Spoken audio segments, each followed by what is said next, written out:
শ্রী শ্রী রামকৃষ্ণ কথামৃত সপ্তম পরিচ্ছেদ 1885 27 আগস্ট।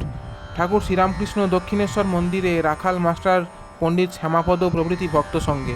সমাধি মন্দিরে পণ্ডিত শ্যামাপদের প্রতি কৃপা। শ্রীরামকৃষ্ণ দু একটি ভক্ত সঙ্গে ঘরে বসিয়া আছেন।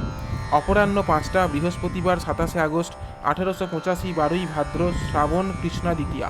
ঠাকুরের অসুখের সূত্রপাত হইয়াছে, তথাপি ভক্তেরা কেহ আসিলে শরীরকে শরীর জ্ঞান করেন না, হয়তো সমস্ত দিন তাহাদের লইয়া কথা কহিতেছেন, কখনো বা গান করিতেছেন। শ্রীযুক্ত মধু ডাক্তার প্রায় নৌকা করিয়া আসেন। ঠাকুরের চিকিৎসার জন্য ভক্তেরা বড়ই চিন্তিত হইয়াছেন। মধু ডাক্তার যাহাতে প্রত্যহ আসিয়া দেখেন, এই তাহাদের ইচ্ছা। মাস্টার ঠাকুরকে বলিতেছেন, উনি বহুদর্শী লোক, উনি রোজ দেখলে ভালো হয়। পণ্ডিত শ্যামাপদ ভট্টাচার্য আসিয়া ঠাকুরকে দর্শন করিলেন। ইহার নিবাস আটপুর গ্রামে। সন্ধ্যা আগত প্রায় দেখিয়া পণ্ডিত সন্ধ্যা করিতে যাই বলিয়া গঙ্গা তীরে চাঁদনীর ঘাটে গমন করিলেন। সন্ধ্যা করিতে করিতে পণ্ডিত কি আশ্চর্য দর্শন করিলেন! সন্ধ্যা সমাপ্ত হইলে ঠাকুরের ঘরে আসিয়া মেঝেতে বসিলেন। ঠাকুর মার নাম ও চিন্তার পর নিজের আসনেই বসিয়া আছেন। পা পোছের উপর মাস্টার, রাখাল, লাটু প্রভৃতি ঘরে যাতায়াত করিতেছেন। শ্রীরামকৃষ্ণ মাস্টারের প্রতি পণ্ডিতকে দেখাইয়া, ইনি একজন বেশ লোক, পণ্ডিতের প্রতি নেতি নেতি করে যেখানে মনের শান্তি হয় সেইখানেই তিনি। 7 দেউড়ির পর রাজা আছেন। প্রথম দেউড়িতে গিয়ে দেখে যে একজন ঐশ্বর্যবান পুরুষ অনেক লোকজন নিয়ে বসে আছেন, খুব জাঁকজমক। রাজাকে যে দেখতে গিয়েছে সে সঙ্গীকে জিজ্ঞাসা করলে, এই কি রাজা? সঙ্গী ঈষৎ হেসে বললে, না। দ্বিতীয় দেউড়ি আর অন্যান্য দেউড়িতেও ঐরূপ বললে। দেখে যত এগিয়ে যায় ততই ঐশ্বর্য আর জাঁকজমক। 7 দেউড়ি পার করে যখন দেখলে তখন আর সঙ্গীকে জিজ্ঞাসা করলে না। রাজার অতুল ঐশ্বর্য দর্শন করে অবাক হয়ে দাঁড়িয়ে রইল।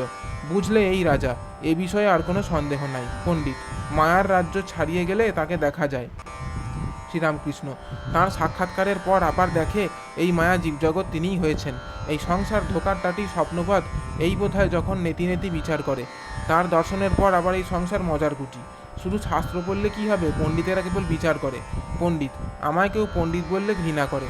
শ্রীরামকৃষ্ণ, ওইটি তার কৃপা। পণ্ডিতেরা কেবল বিচার করে, কিন্তু কেউ দূত শুনেছে, কেউ দূত দেখেছে?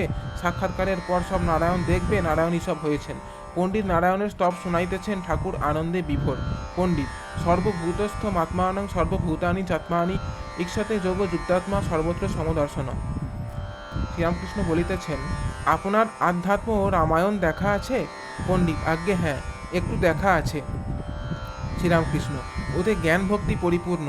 সবরীর উপাখ্যান, অহল্যার স্তব সব ভক্তিতে পরিপূর্ণ। তবে একটি কথা আছে, তিনি বিষয় বুদ্ধি থেকে অনেক দূরে। পণ্ডিত, যেখানে বিষয় বুদ্ধি তিনি সুদূরম, আর যেখানে তা নাই সেখানে তিনি অদূরম। উত্তরপাড়ার এক জমিদার মুখুজ্জকে দেখে এলাম, বয়স হয়েছে, কেবল নভেলের গল্প শুনছেন। শ্রীরামকৃষ্ণ, আধ্যাত্মে আরেকটি বলেছে যে তিনিই জীবজগৎ। পণ্ডিত আনন্দিত হইয়া জমালার্জুনের এই ভাবের স্তব শ্রীমদ্ ভাগবত 10ম স্কন্ধ হইতে আবৃত্তি করিতেছেন। কৃষ্ণ কৃষ্ণ মহাযোগী স্তমাদ্য পুরুষপর বক্তব্য বক্তমিদং বিশ্বং রূপং তে ব্রহ্মণা বিদু তমেক সর্বভূতানাং দেহস্বাত্মে নিন্দ্রিয়েশ্বর তমেব কালো ভগবান বিষ্ণুরব্যয় ঈশ্বর তং মহান প্রকৃতি সূক্ষ্মা রজসত্ত্বত মোময়ী তমেব পুরুষদক্ষ সর্বক্ষেত্র বিকারবিদ। ঠাকুর স্তব শুনিয়া সমাধিস্থ দাঁড়াইয়াছেন, পণ্ডিত বসিয়া। পণ্ডিতের কোলে ও বক্ষে একটি চরণ রাখিয়া ঠাকুর হাসিতেছেন। পণ্ডিত চরণ ধারণ করিয়া বলিতেছেন, গুরু চৈতন্যং দেহি। ঠাকুর ছোট তক্তার কাছে পূর্বাশ্ব হইয়া দাঁড়াইয়াছেন। পণ্ডিত ঘর হইতে চলিয়া গেলে ঠাকুর মাস্টারকে বলিতেছেন, আমি যা বলি মিলেছে? যারা আন্তরিক ধ্যান জপ করছে তাদের এখানে আসতেই হবে। রাত 10টা হইল। ঠাকুর একটু সামান্য সুজির পায়স খাইয়া শয়ন করিয়াছেন। মুনিকে বলিতেছেন, পায়ে হাতটা বুলিয়ে দাও তো। কিয়ৎক্ষণ পরে গায়ে ও বক্ষস্থলে হাত বুলাইয়া দিতে বলিতেছেন। সামান্য নিদ্রার পর মণিকে বলিতেছেন, তুমি শোগে, দেখি একলা থাকলে যদি ঘুম হয়। ঠাকুর রামলালকে বলিতেছেন, ঘরের ভিতরে ইনি মানে মণি আর রাখাল শুলে ভালো হয়। জয় ঠাকুর মা স্বামীজি।